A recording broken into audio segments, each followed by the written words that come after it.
Thank you. Good afternoon, everyone. Thanks for sharing the gift of your time with me today as we explore a topic that's been a passion of mine for about 20 years now. That's the topic of leadership and its role in bringing about change.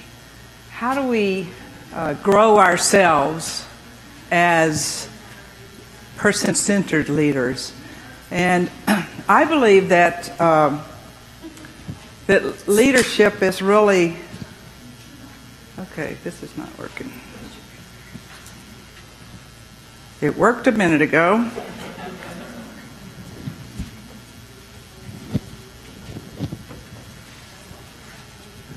Kevin?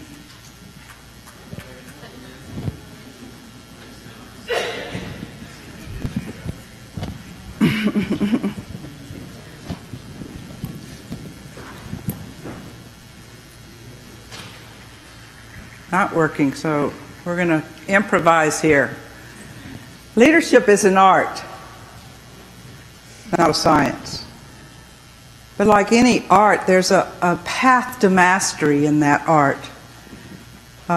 Just heard Bill Thomas talk about artists and how artists have to start learning their art from being bad at it. And, the institutional model taught us some bad things about being leaders, some things that are not consistent with the science of leadership. And everything we're learning now about human behavior and about how people motivate themselves and about how our brains work. So in every art, there is a science. And every artist knows that as they become better at the science, it will elevate the art. Do I have any artists in the room? Anybody? Yes, what art? Which art? Botanical drawing. So, is there a science involved in that?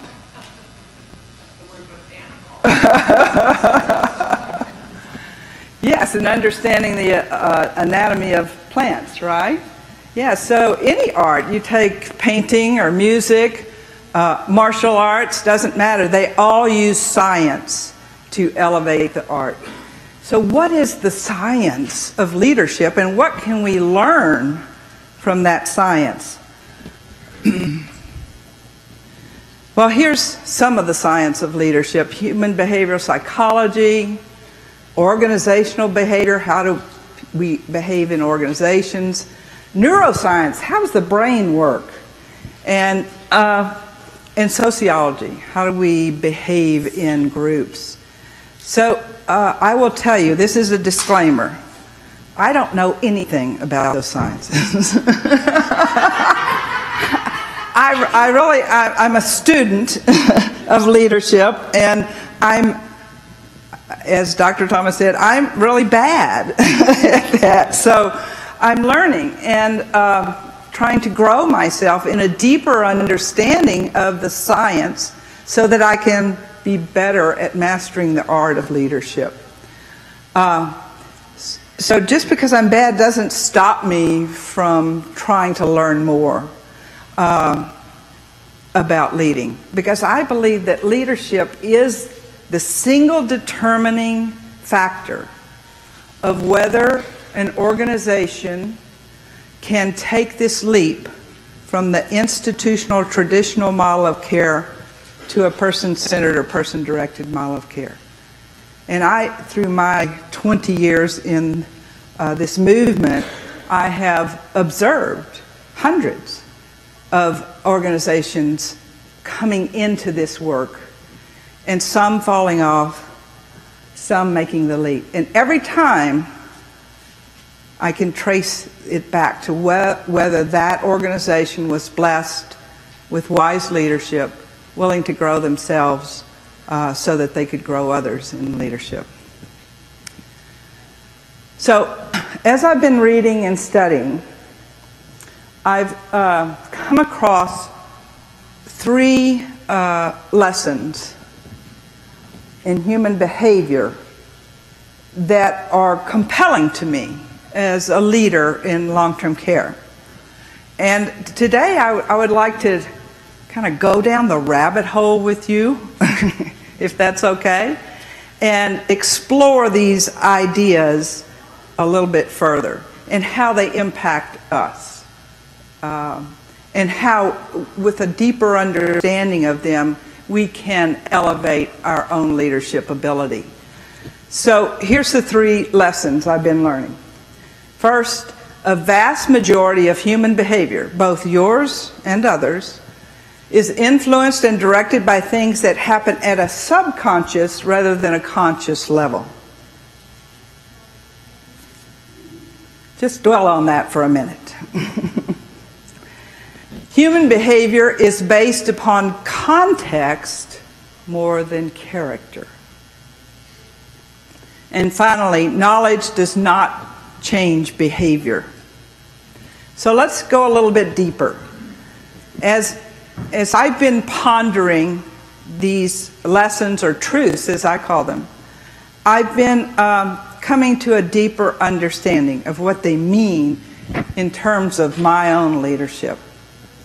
First of all, the first one, if behavior is driven by things that happen at a subconscious level, that means as a leader, I have to become more self-aware of my own behavior. I have to raise that, the level of my consciousness about my own behavior and explore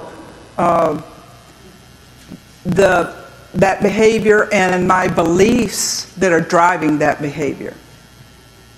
And then I need to really stop blaming people for their behavior, because their behavior is at a subconscious level too. I need to not go to the place of judgment and blame, which we often do in long-term care, don't we? We hear that something bad has happened, something's gone wrong, and we immediately jump to judgment and blame. Who did it? Who's at fault? Instead, let's go to the place of compassion and curiosity. As a leader, let's say, well, I wonder why that happened. What is driving that behavior that I don't like? And what can I change then to change that behavior? The second one, this idea that behavior is based more on context than character. My understanding of that is that if that's true, then what am I doing as a formal leader in long-term care to create a context for the behaviors I want?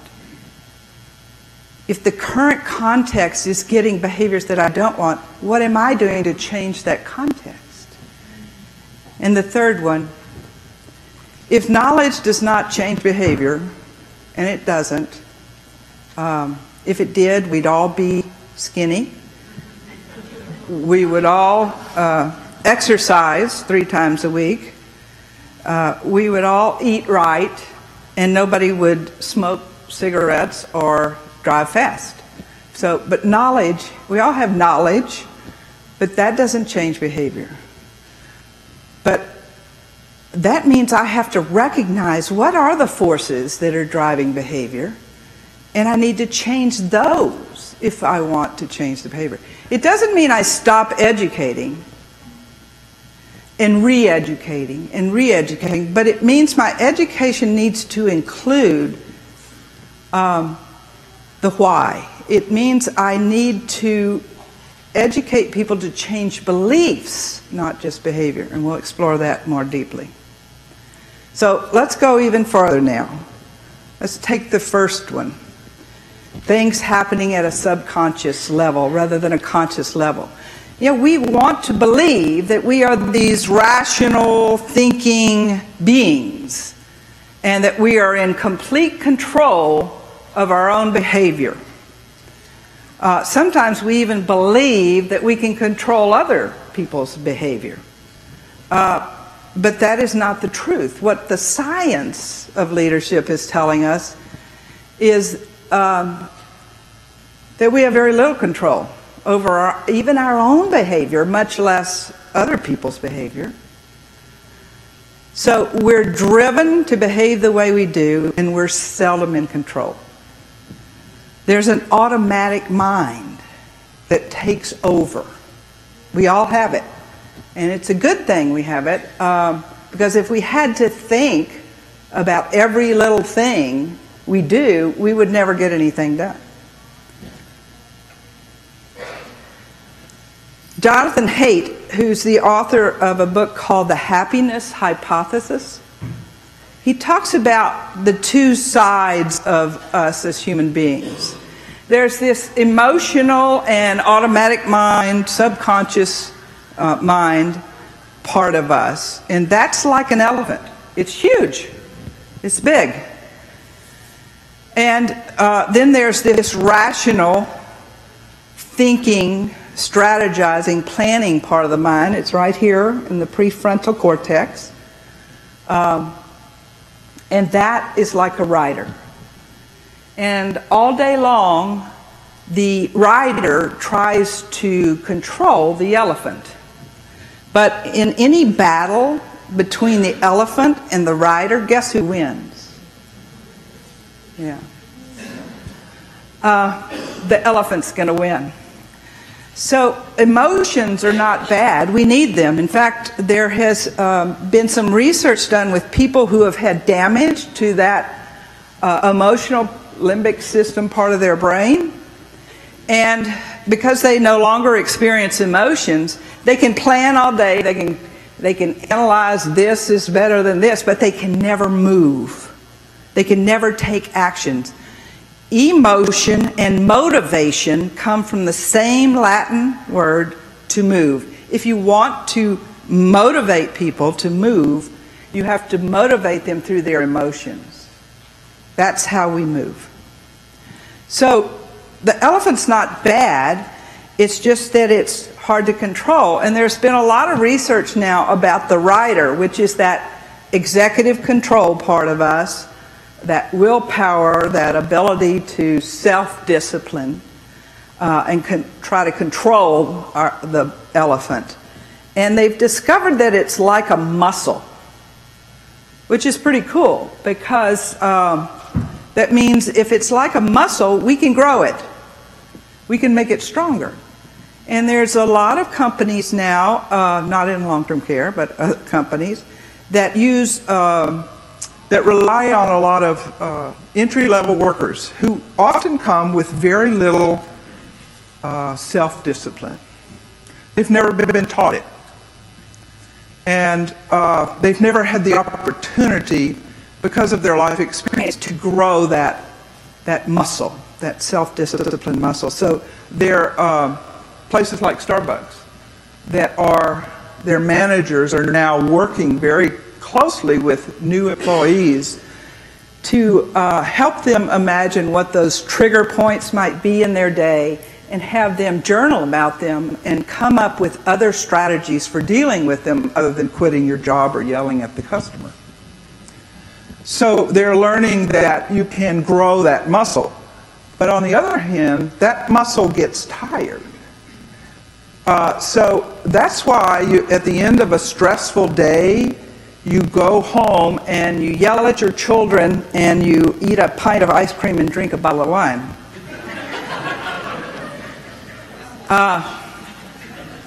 You do that too, huh?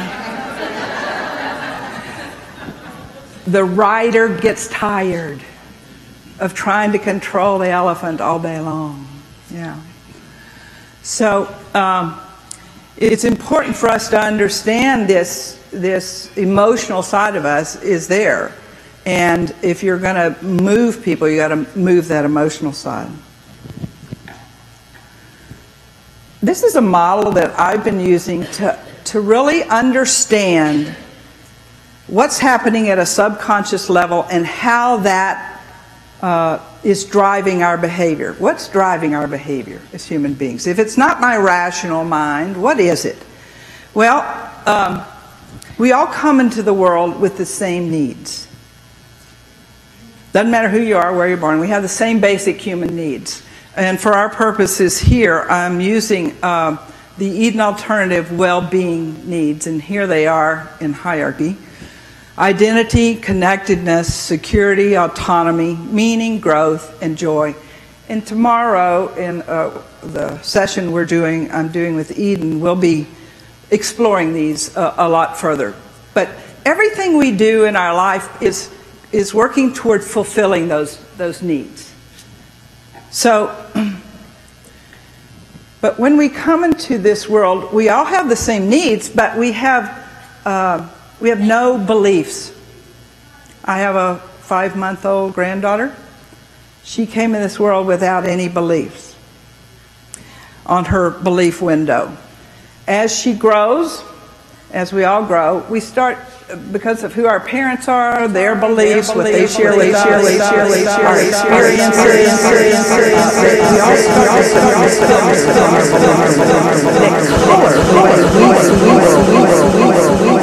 and then something happens,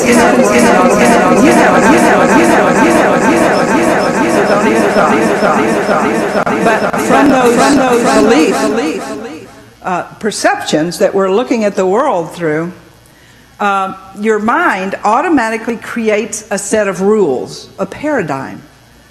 They say, if you believe this, then you will behave this way.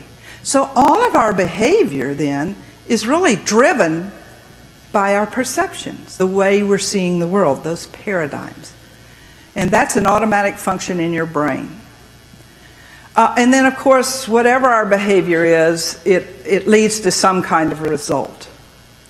If I'm a 16-year-old girl and I have a need for connectedness with my friends, I have a need for identity, to be liked, and I believe that if I don't do what my friends want me to do and I don't do as they do, then they won't like me and I will lose my connectedness and identity, then I am likely to go out and do what they do. Doesn't matter if it's drinking, drugs, doesn't matter. I'm going to go do it. Now, this model shows us that there's a feedback loop to all of our behavior. But that feedback loop only works over time. In the immediate, that 16-year-old girl feels like she's getting her needs met, right? But we know that over time, it's probably not going to meet her well-being needs, is it? If I'm a long-term care leader and I have a belief, maybe it came from my father who had employees, maybe it came from some of my early employment. Doesn't matter where it came from, but I have a filter on my belief window that says that employees are stupid and lazy, and I have to watch, as a manager, I have to watch over them and make sure they do the right thing. Then what do you think my behavior, my leadership behavior is going to be like? It's going to be pretty controlling, isn't it? I'm going to be micromanaging. But if I am a long-term care leader and I have a belief that people want to do a good job, that they're very smart, and that they work very hard, then my leadership behavior is going to be different, isn't it? I'm going to be more likely to be an empowering leader that tries to help people grow and empowers them. So you see how this works? Over time, that a long-term care leader that's trying to control people and micromanage, what do you think the feedback's going to be? Yeah, pretty negative, huh? It's not going to work because you can't even control yourself. How can you control somebody else? You can't. You can't control yourself. You don't even know why you're doing things most of the time.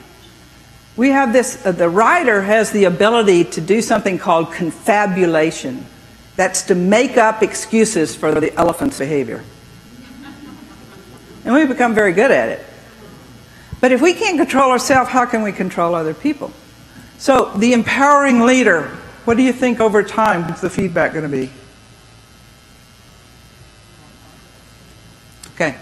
So if we want to change people's behavior, our own or someone else's, we have to change the belief, the filter that's on the belief window, or it will not be sustainable. This is why you can't pick the low-hanging fruit, like Steve Chiel said yesterday. If you go and just do the dining program or the bathing program or whatever program, it will not be sustainable, because when you go away, guess what? The behavior is going away, right? So if you want a sustainable, true cultural transformation, you not only have to change people's behaviors, you have to change the belief that's driving those behaviors. So let's play a game here. I thought you were going to be in tables. Well, let me talk about this first. So it begins with the formal leaders. If you're how many formal leaders do I have in here? You have a title. Awesome. Awesome. It begins with you first. If you aren't willing to examine your own behavior and your own beliefs and change those so that you create a different context for everyone else to change their behavior, don't expect other people to. I know I used to be an administrator, and I used to go to conferences, and I used to think, oh, I'm going to go learn how to change my staff.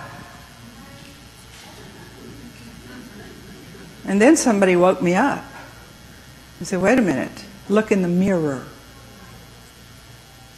You've got to change yourself first. We've been hearing that throughout this conference, haven't we? Yeah. This is about, culture change is about personal transformation. It begins with the formal leaders. And all the science now is telling us that if we don't change those beliefs, if we don't change the context and we don't change the routines, then behavior will not change. You can change it for a little while through threats and intimidation, because fear is a motivator for some people, but it's not sustainable change. And it's not healthy change, because I don't know anybody that's ever grown from being intimidated and threatened. Do you? I don't know anybody who's ever done their best work through fear and intimidation. So, becoming self-aware, creating a context where every person is motivated, understanding that power of perception, and becoming curious about the belief. So here's a challenge for you. I thought you were going to be in tables, you're not, but if you could just group with a group of people, in 5 minutes I'm going to give you to talk about a leadership challenge you currently are experiencing. Write it down on a piece of paper. Just choose one in your group. Write it down on a piece of paper. We're only going to have time to take a few of them. And we're going to use what we've just learned to try to explore and become curious about that behavior. What's going on challenging you as a leader with your staff?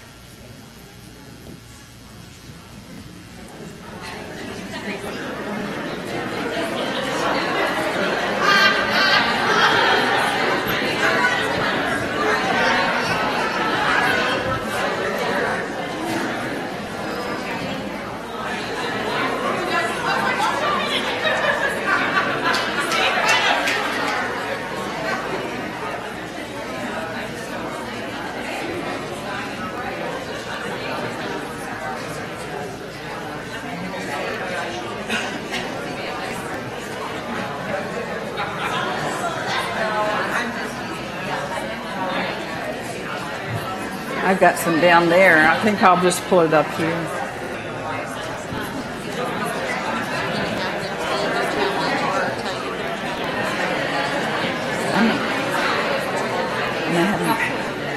I'm going to have them pass up a piece of paper with it.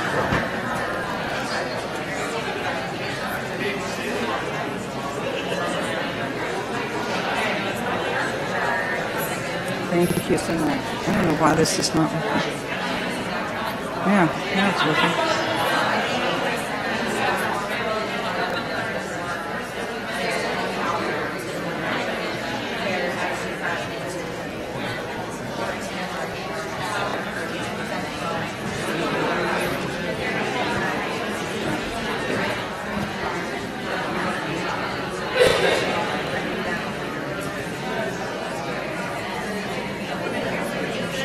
I go to 5:30, 5:30.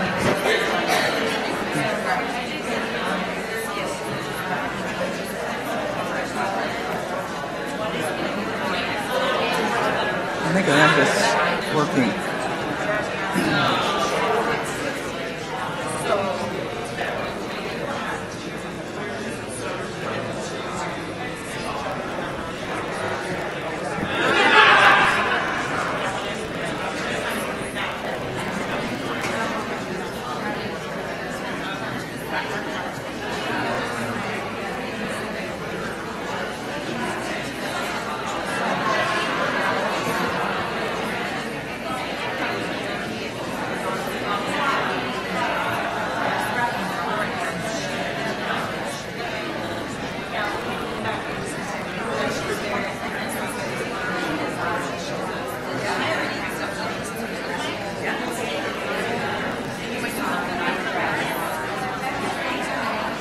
Got one?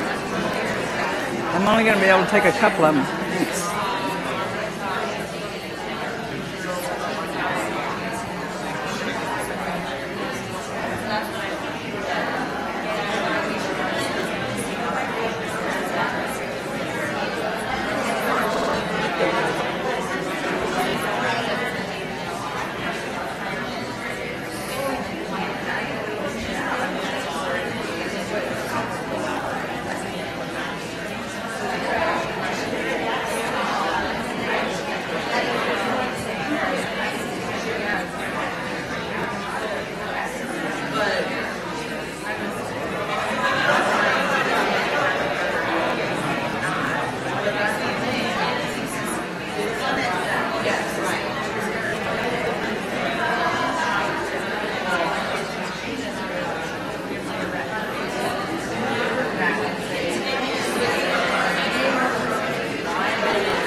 Got about 1 more minute. If you have one already written down, you can pass it up.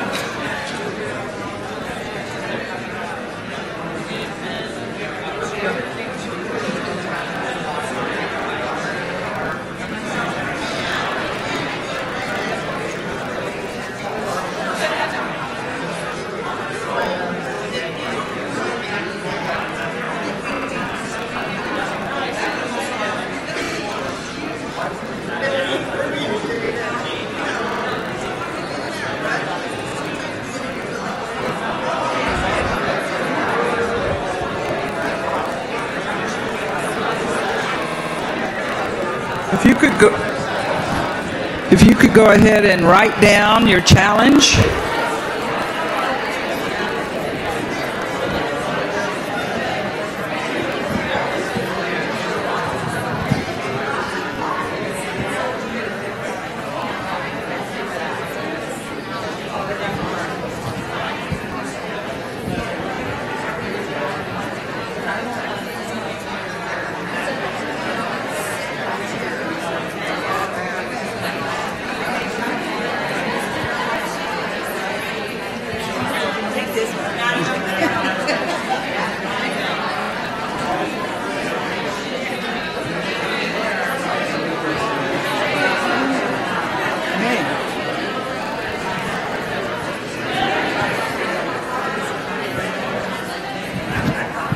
We can start wrapping it up. If you'd write your challenge down, we'll just take a couple of them, see what we have time for.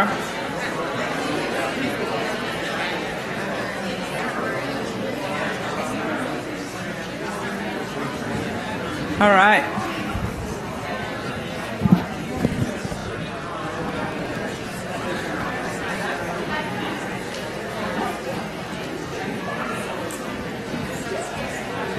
I always hate to break this up because I think you have as much to learn from each other as you do from me, so. Oh, okay.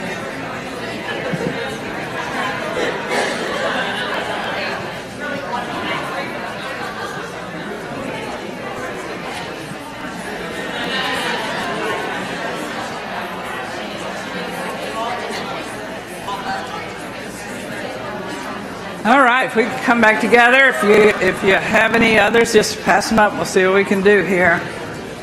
Because I'm going to, thank you.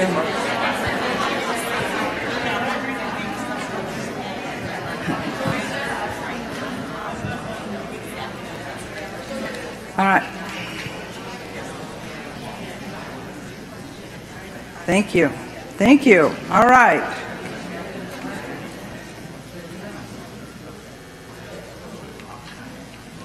All right, let's see what we got here. Some of these. How to get people to accept change. We've always done it that way. We tried that. It did not work. I think there's a misperception. In fact, we say it all the time. We say people don't like change. And nothing could be further from the truth. How many of you go to different restaurants, have different activities, watch different movies? How many of you enjoy variety? We have a saying for that too. Variety is the spice of life. It's not fun. So I believe that people like change. We change all the time. What they don't like is change that's imposed upon them. Let's go back to the, oops, I'm going the wrong way. The needs. When someone resists change that's imposed upon them, what need are they fulfilling? Yes. Security and autonomy. Yes, and identity. Also, you know, I know how to do my job. You don't have to tell me. And the need for autonomy. So people don't dislike change. They dislike change that's imposed upon them. Go ask them, include them, involve them in the change process. Stop trying to impose it. We always said, you know, well, we want to get buy-in. So a group of leaders in the old culture would, formal leaders, would meet and come up with the greatest new idea, and then they'll go out and try to sell it to the staff and get buy-in. In the new culture, we don't want buy-in. We want ownership. And ownership only comes when people have a say in planning the new thing. Okay? So inclusion, involvement. Stop telling people and start including people. Meet their needs for autonomy and identity. These two have something similar. One says holding staff accountable, and the other one says a staff member that is with us for a long time and is good at what she does. She intimidates new employees. Is she good at that? Is mean to them, is impatient with new ones. Let's get, first of all, let's go to compassion. Now let's get curious. What need is she trying to meet?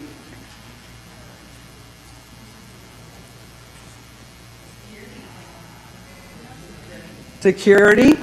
Could be her job, yeah. What else? Identity. I'm the good nurse aide. I know how to do this right.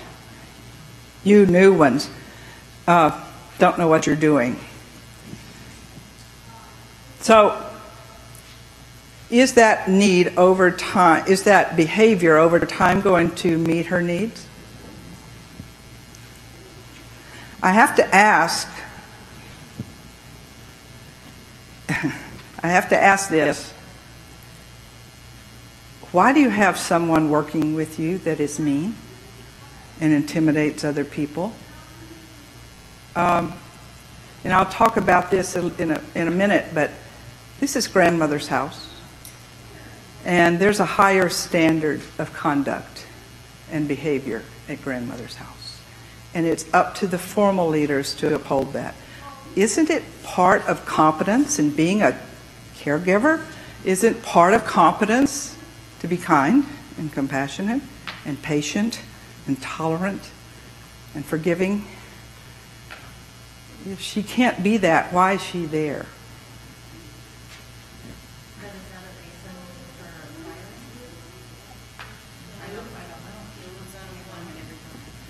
No, wait a minute. We believe in 4-leaf clovers. Anybody ever seen a 4-leaf clover? They're very rare.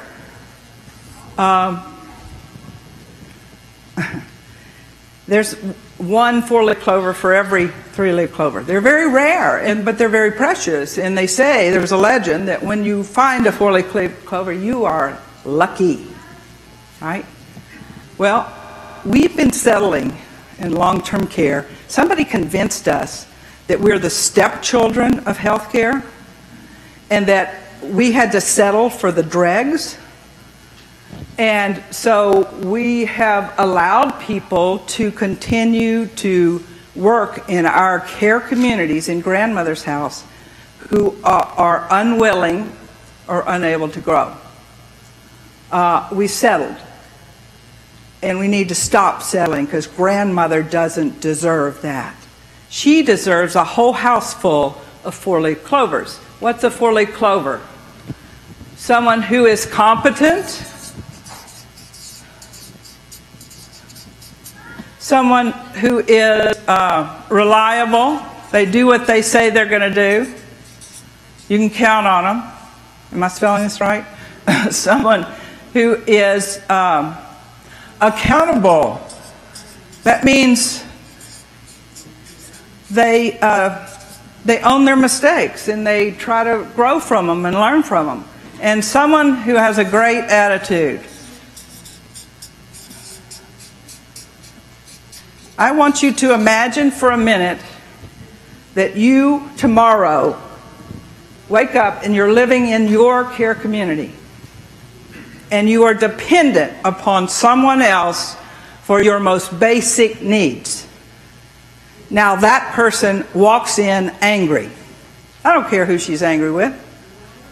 Her coworker, the administrator, her teenage son, I don't care, but she walks in angry. How do you feel? Scared. Frightened. That's abuse. That's abuse. Look, security, a basic human need to feel safe and secure in your own home. We have been allowing these bad behaviors to go on in people, and we've been excusing them. Oh, that's just Susie, just leave her alone, she'll get over it. I did it myself as an administrator because I didn't want to deal with Susie because she was mean and nasty to me too. We've been settling for far too long for less than 4-leaf clovers. We say, oh, well, you know, she's a really good nurse aide. She's competent. How can you be a good nurse aide if you're mean as a snake? Can't. And she shows up. I love this one. Okay, I love this one. She shows up every day. She's smiling. She's happy. She can't do her job.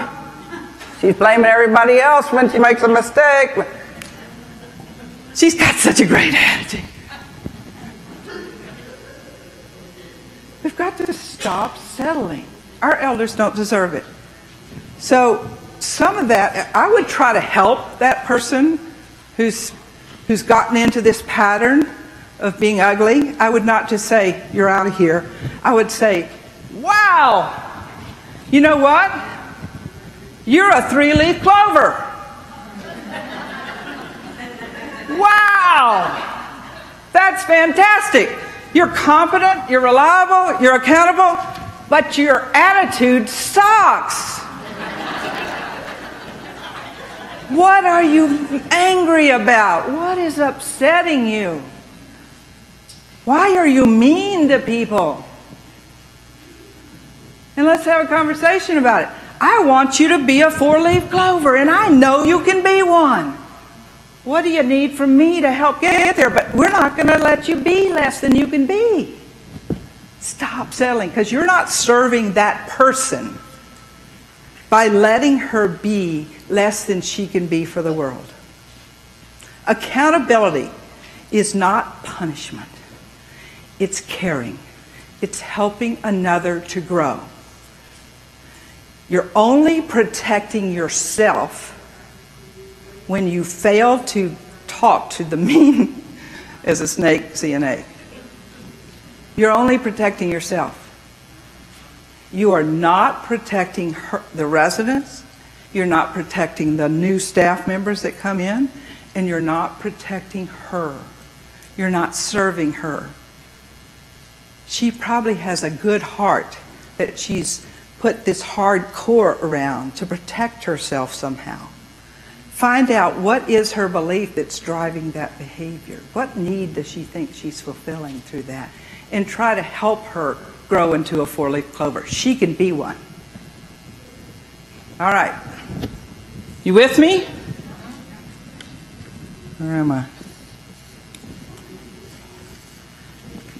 Behaviors repeatedly happening amongst staff. Well, I think we ought to give them some drugs.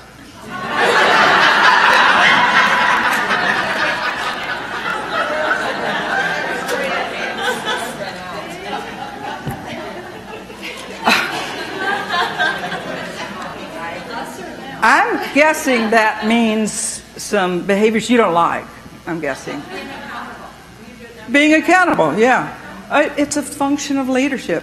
When you redefine accountability as caring and growth, and you hold people accountable because you care, you truly care about them and you want them to grow. There are some times where people are not going to grow with you no matter what kind of leader you are. And the only way you can continue to serve them is to move them along, hoping that they will find another leader where they will grow. If you're not growing them, you got to let them go. Because maybe they'll find another leader. The challenge is HR.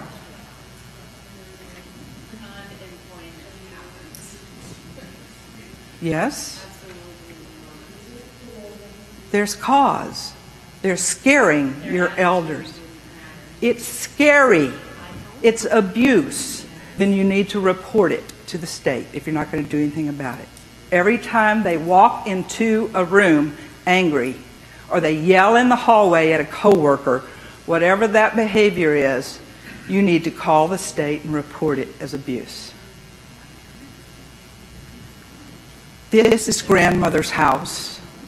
She deserves to have safety and security.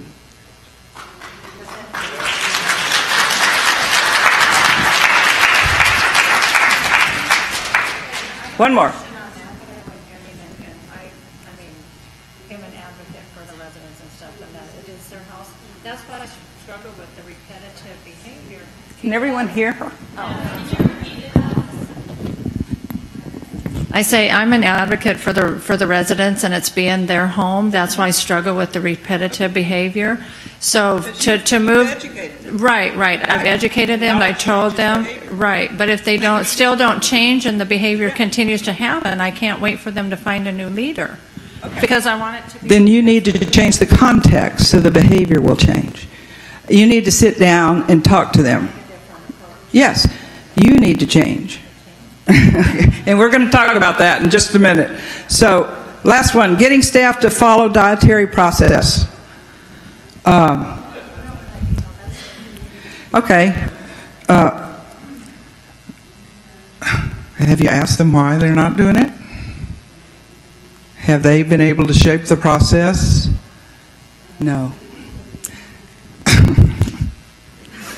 Go sit down and talk to them. Say, you know, here's the parameters, here's the regulations, here's the budget, here's what we have to live within.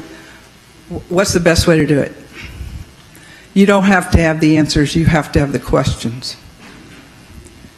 All right, we're going to move on. Good job. Thank you all for that. Yeah, all right. Here we go.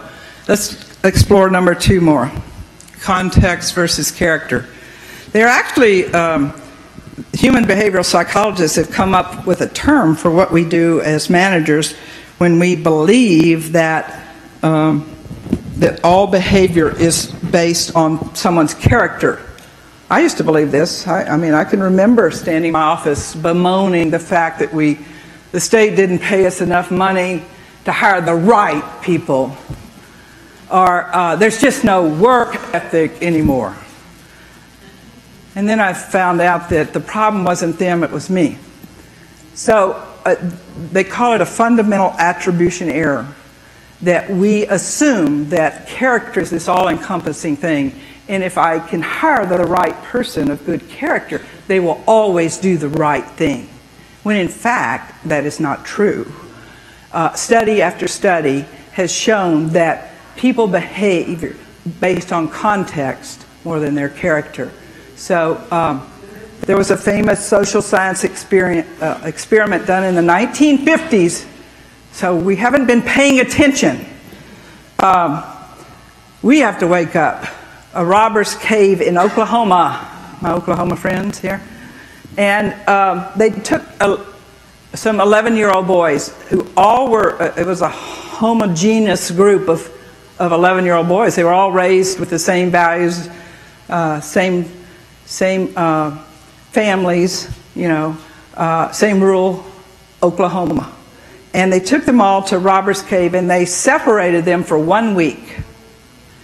And then they brought them back together for some competitive games. Well, in that 1 week's time, these 11-year-old boys who were all friends and having a good time on the bus ride up there, separated into groups. One of them called Rattlers, the others called themselves the Eagles. The Rattlers cursed, the Eagles prayed. They developed their own cultures in a matter of a week. And when they came back together, the Rattlers took their flag and staked it on the pitcher's mound of the ball field and claimed it as their territory. And the Eagles went to the Rattlers' cabin and tore it up. And the Rattlers went to the Eagles' cabin, tore it up, and then went back to their cabin and started stuffing rocks in their socks, preparing for the retaliation. 11-year-old boys, in a matter of a week, formed tribes. And when those tribes were brought together, they were in conflict. Now, I haven't been in most of your homes, but let me guess. There is ongoing, unmitigated conflict between shifts. Same thing between departments. Same thing between management and staff, families and staff, state and staff. We as human beings will form constituencies or tribes or groups, whatever you want to call it, I call them constituencies, around the most arbitrary thing. It doesn't matter. Just pick something. And we will form a constituency, and when those constituencies come together, there's conflict. We need to understand that as a natural human behavior. And we need to, as leaders, we have to help people break out of their constituencies and come into community. Stop fighting with each other and start working together to solve problems together. Help them become well known to each other and share in common values and common mission. Okay? We're the context creators. If you have a title in long-term care, you get to create the context. So if you don't like the behaviors that are going on, change the context. We have to understand human motivation. First of all, there's this belief that we can somehow, it's our responsibility as formal leaders to motivate people. Well, no, people motivate themselves. You have to create the conditions in which people will motivate themselves in the right direction. Daniel Pink wrote a book called Drive, and he talks about different kinds of motivation, human motivation. One we're very familiar with in long-term care is the carrot and stick, mostly stick, right? These rewards and punishments, but in long-term care it's mostly punishments, threats and punishments. So I just have to ask, how's it working for you? Are you changing people's behavior through threats and punishment? Are you helping people serve their highest purpose through threats and punishment? Is that behavior sustainable? No, we see the same behaviors over and over and over. Well, what Daniel Pink tells us is we're not paying attention to the intrinsic motivation, that comes from inside of people. And he names 3 of those motivators. Purpose. We got loads of purpose in long-term care. Here's our common denominator. Everyone who works in your community came there because they love the elders. They are not there to get rich or famous. Every one of them could go out tomorrow and get an easier job for more money. They are there for the same reason you are. They love the elders. That's our common denominator purpose. Yet, instead of calling people to that purpose, we resort to the stick. If you don't. Now, the federal and state governments do that to us all the time. If you don't. Do we like it? We complain about it all the time. And then we turn around and we do it to our staff. Stop. Call them to their purpose. Autonomy. A basic human need that starts at birth.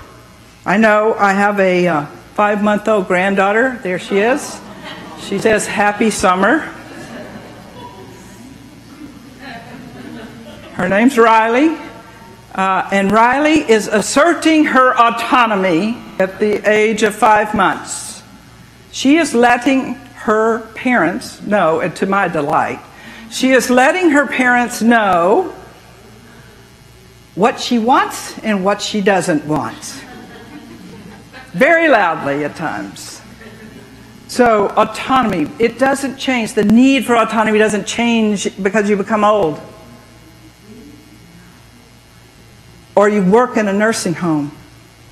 We've got to help people fulfill that need by engaging them in the process of decision making in your communities, especially around their own work and how that should be done.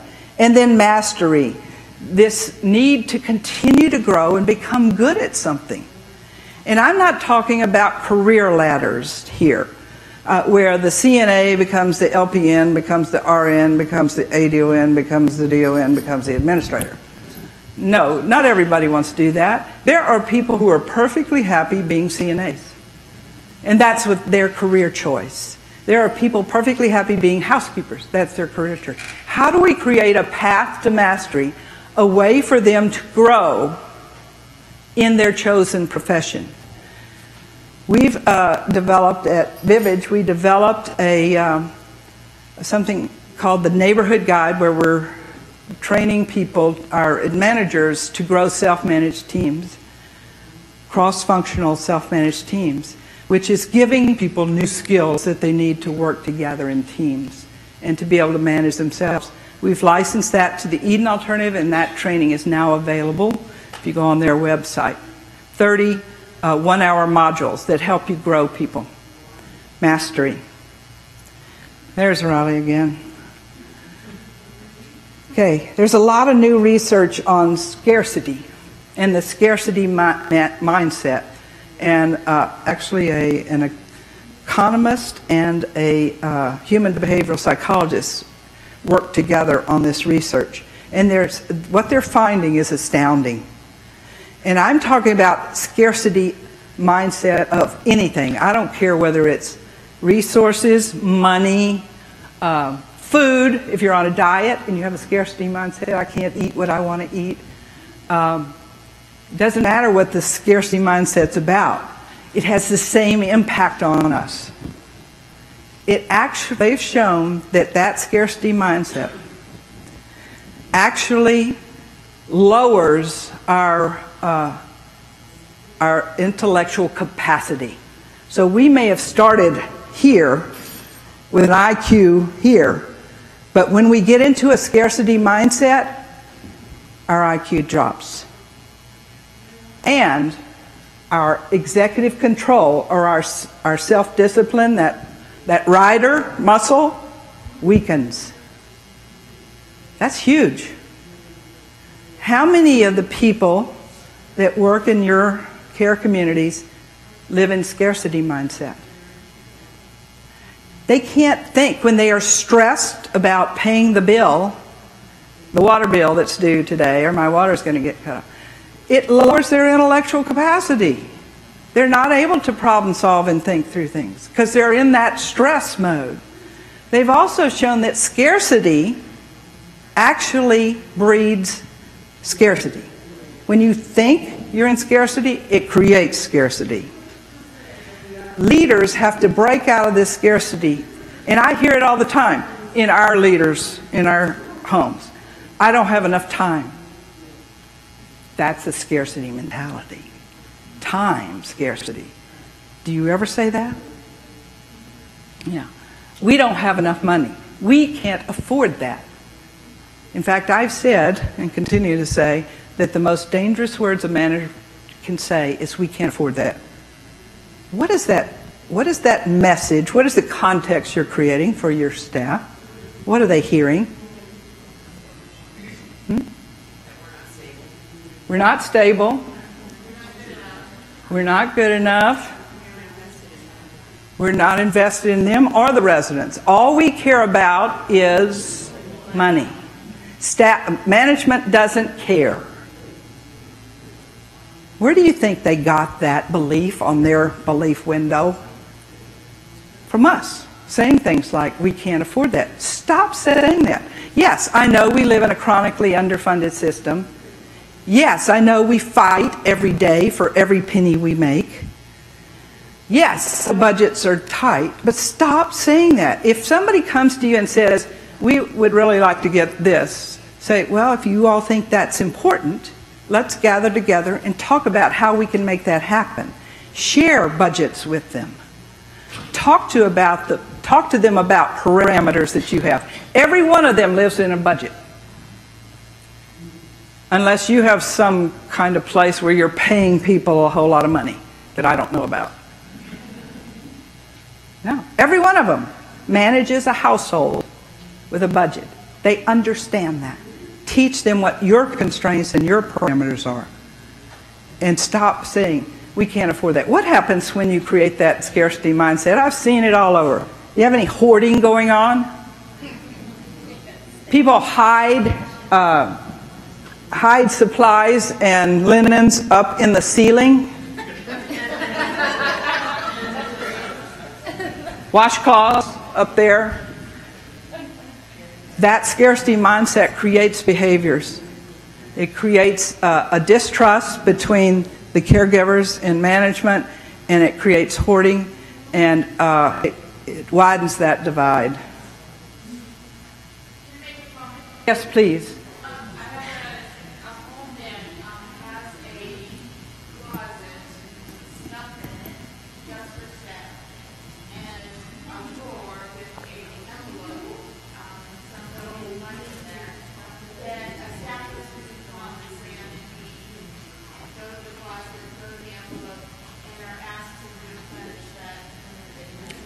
Beautiful. Mm-hmm. Beautiful. Love it. I hope you heard what she said. They have a closet with stuff in it, but in there is a drawer that has money. They keep cash in there, and if an employee's in need, they can go and take some, but then ask to put it back when... Yes. Yes, thank you. Yes. That's what you get when you start talking about scarcity. We're short-staffed. Yes, so you're going to get those behaviors. So look in the mirror, folks. If people are saying we don't have enough staff, you need to go examine yourself and your own behaviors and your own words. What are you saying that's creating this scarcity mentality? Yes. Well, sure. It bleeds over because guess what? They're telling the residents and families that they don't have enough staff. Yeah, and the surveyors. So again, I think it's a dangerous thing. So let's explore number 3. Knowledge doesn't change behavior. I'm an educator, and this one kind of blows me away. How many times have you written on a plan of correction, re-educate, re-educate, re-educate?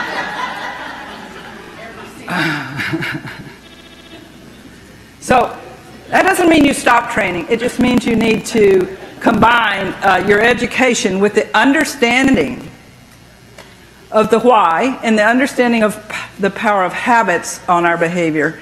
And then you have to change habits to change behavior. Charles Duhigg wrote a book called The Power of Habit. And he did a lot of research, or is writing about research that's done around habits. And habits are choices that we all make at some point, and then we stop thinking about it because our automatic mind, remember that? Automatic mind takes over, and we continue doing it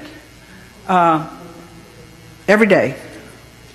The behaviors become automatic. So there's some research done at MIT in the 90s with some rats in a maze where they were looking at the basal ganglia of the rats and studied how they learned this maze, and they discovered there's a process in which the brain takes this behavior and then converts it to an automatic routine, and they call that chunking. So when you get up in the morning and your feet hit the floor, you have an automatic routine. You don't think about your morning routine. We all have one. But while you're brushing your teeth, you're not thinking about, I need to brush this tooth and this tooth. No, you're thinking about, oh God, how I got to get the kids stressed, I got to get them to school, I got a doctor's appointment. Yeah, you're thinking about your day. So that starts the chunking. So this basal ganglia, a bundle of nerves in your brain, it's devised a system to know when to make habits take over. So that chunk of behavior starts and then it ends. So your feet hit the floor, your chunk starts, you go through your morning routine. Right before you walk out the door, the chunk ends. You take a look in the mirror, you make sure you got your purse, you got your keys, you got the kids, the dog has been let out. You know, you check everything, make sure, okay, I'm dressed, okay, I can go out. You go and you get in your car, you back out, the chunk starts again. And you drive to work and you cannot remember how you got there. Because your mind's in automatic mode. You get out of the car, the chunk ends. Okay, well, looks like I made it. I don't know how I got here. So, thank God. Whew. You walk into the care community, another chunk starts. And until you walk out, you're in automatic mind. And so is everyone else who's working in that community. Okay? So, there's a habit loop. There's a cue. Your feet hit the floor, or you sit behind the wheel of the car, or you walk into the care community. That's the cue. You start your routine. It's automatic. And then at the end, at the chunk, there's a reward. Oh, yeah, I really did get dressed. Oh, good. Okay? I made it through the day. Woo! Okay, there's the reward. There's a golden rule of habits, though. You can't extinguish a bad habit. That's why it keeps going over and over. You can only replace it with another habit. And for decades, long-term care leaders have been working at the wrong end of the habit loop. We've been trying to come up with more and more rewards to change behavior, haven't we? The only way you can change this is replace the routine. Change the context. Change the routine. Shake it up. Or else people are in automatic mode and they're just going through the day. Habits are powerful, but they're delicate. When you want to change the behavior, change the routine, change the context.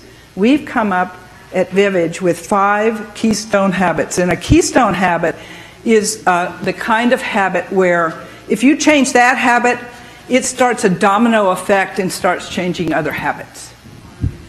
And here are the keystone habits at Vivage. Code of conduct for grandmother's house, we already talked about.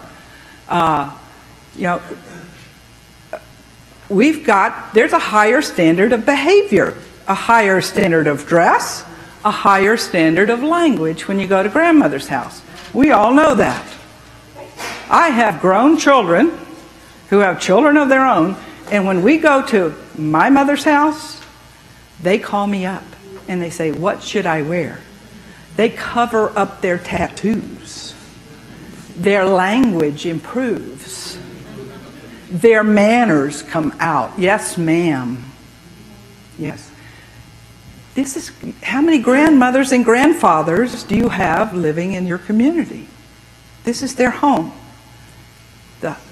It's up to the formal leadership to set that standard of conduct, or at least go to the elders, like I like to do, and ask them, what should the standard of dress be here? What should the standard of conduct be here in your home? Let them set it. But you have to hold people accountable to it. Daily community meetings.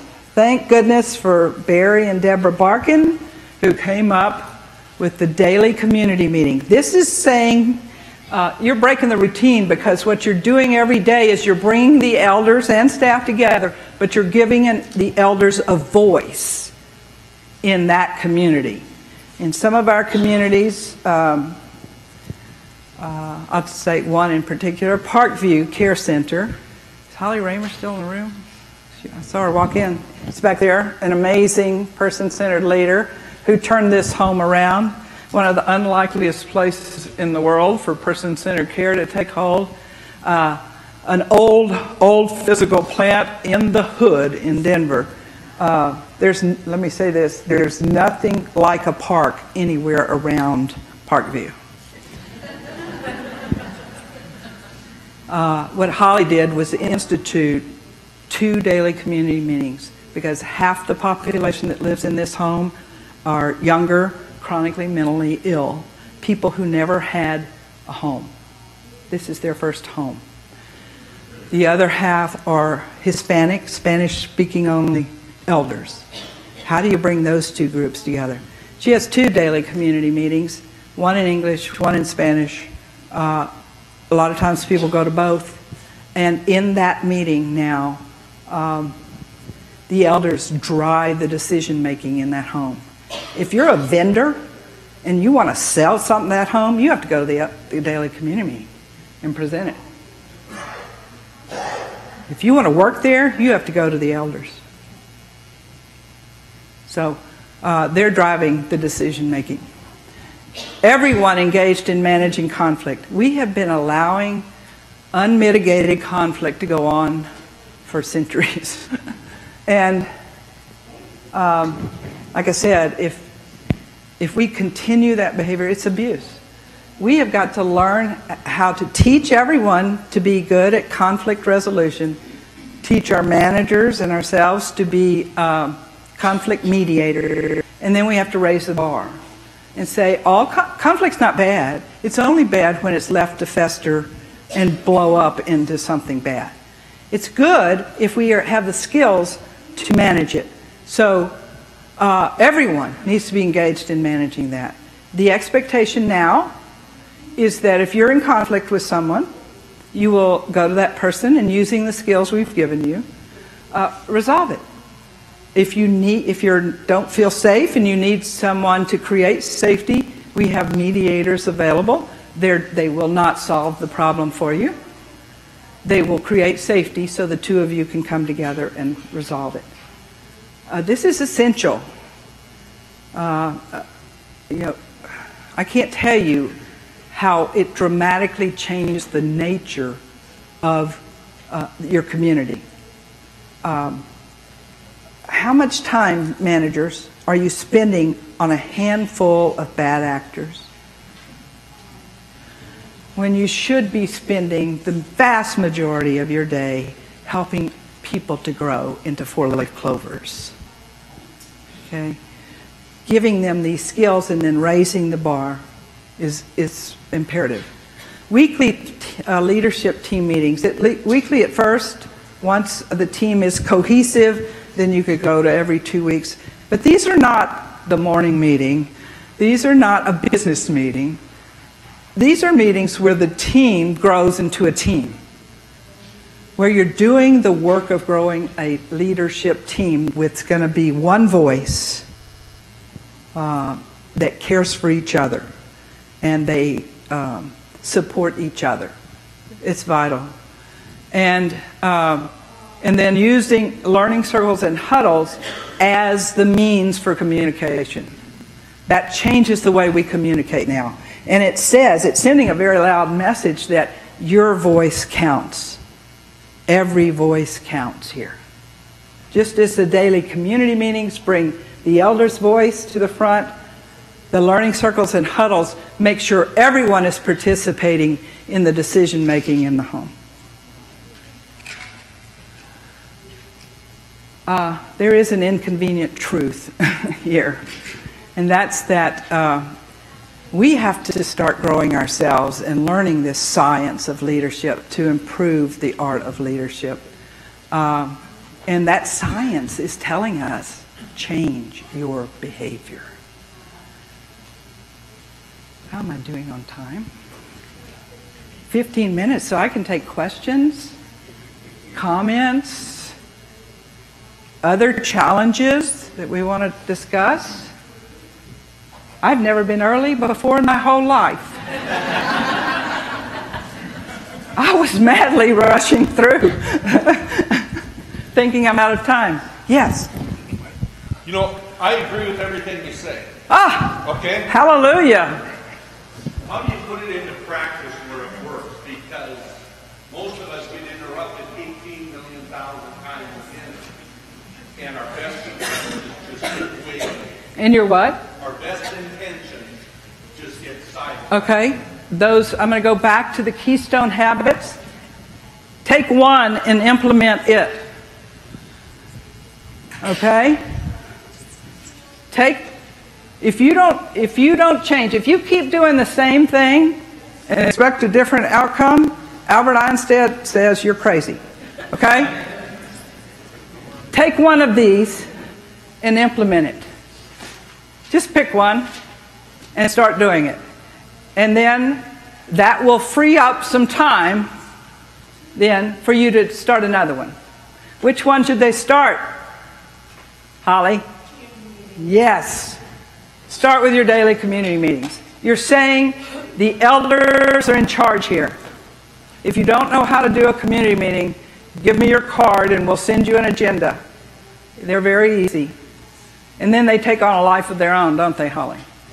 And you'll start out slowly because people are kind of wary and they don't, what the heck is this? But, you know, get 2 or 3 elders to come and some staff and, you know, just keep going. And then what happens, Holly? Yeah, they take over. I'm sorry, what? Yes.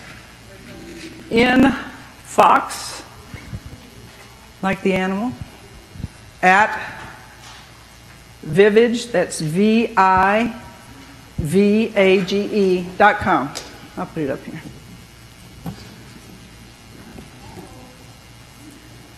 If I don't answer you right away, be patient. We're in the process of building greenhouses, and I'm the project leader, and they're coming on. So I will respond to you, but it may take a while. Yes, where? Questions?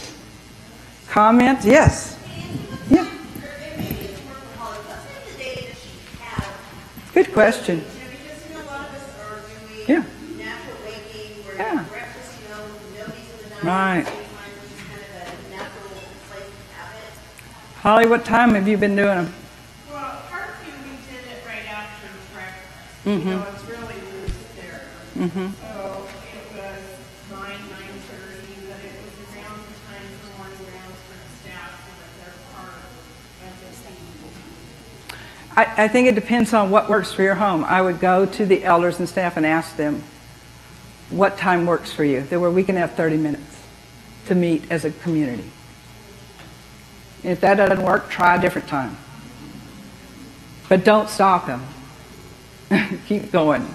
Yes? Are your slides available? Yes, they should be on the website with the handouts. Yes. A barrier that I have is just when you try to approach somebody, but you know already it's not going to go well by the body language because of the negativity you're already feeling. So how do you get past that? Mm-hmm. Well, I would, again, go to the place of compassion and curiosity, and I'd say, you know, your body language is telling me that you're upset about something. Can we sit down and talk about that? Because I really want to know what's bothering you. Don't go to judgment. You already judged them. Right. And I'm not judging you. That's what I'm trying to. If you see it on a daily basis and it's worn me out and worn me down, I don't want to do the approach anymore. But I know at some But have you talked about that? to them. Yeah, have you talked about how you're perceiving them? Because sometimes we're not even aware. If everything's going on subconsciously, I know I have a tone of voice that's, I've been told, is very parental. And I wasn't aware of it until someone cared enough about me to tell me. And then I could say to my whole staff, that when I get in stress, I may come across in a way that appears rude to you, that it's very parental. I don't want to do that. So if it's happening, please tell me. You have to give people permission to approach you. And you have to go out and say, here's what I'm working on in myself. Can you help me with that?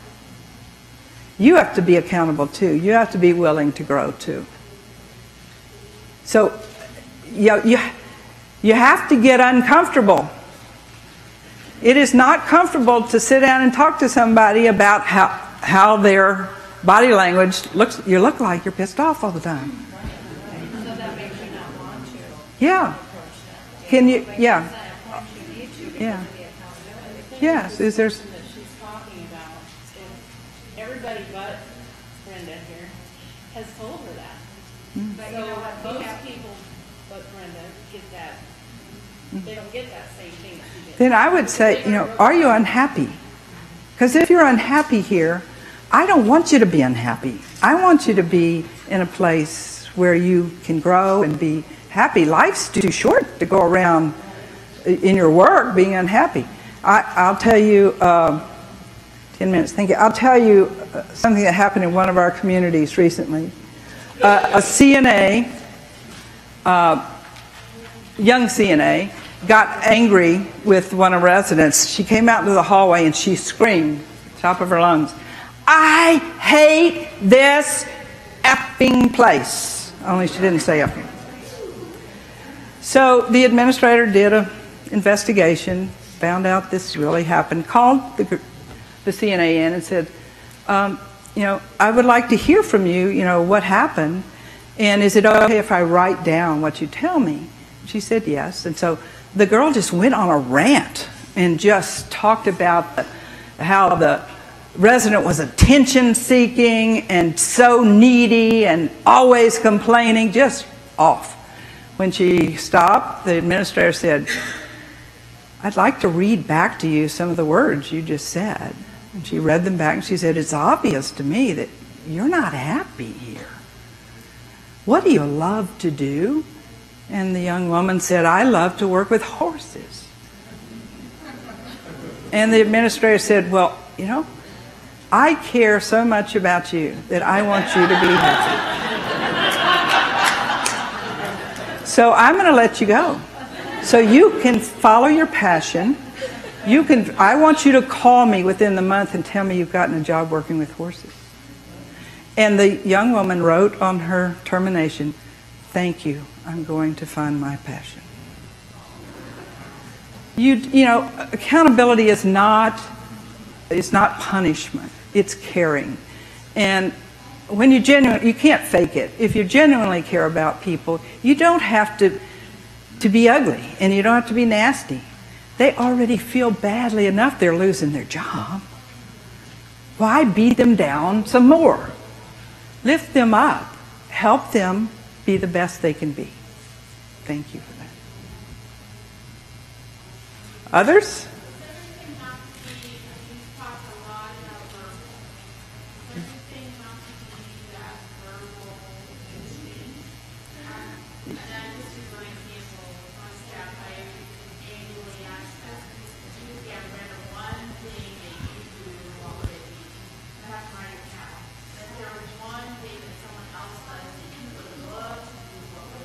Oh, I like that.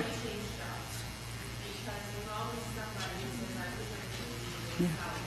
Now, that's a positive written thing. What I don't like, and I understand the reason for it, is all these write-ups. I once had a look through an employee's folder and saw there were like 23 write-ups. And I went to the DON and I said, tell me about this. What's happening here? Why do we have someone that has 20 write-ups? You say, well, they're all for different things.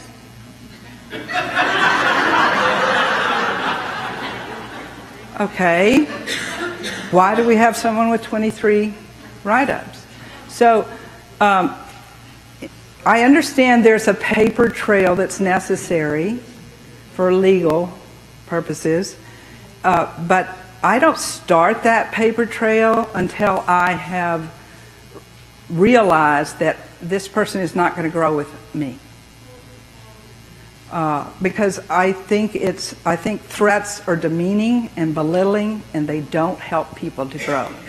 So I hold myself accountable first in helping someone to grow. And once I've done that and I realize I'm not the person to lead this person, my best I can care for them is move them on, then I start the paper trail. But what you're saying is a positive reinforcement in having people set goals and identify their strengths and what they want to do, and I love that. Good question, thank you.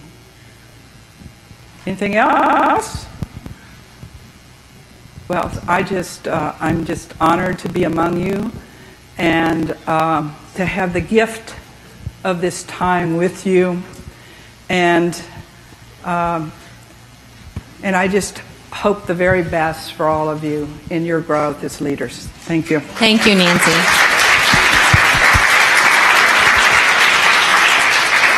Okay.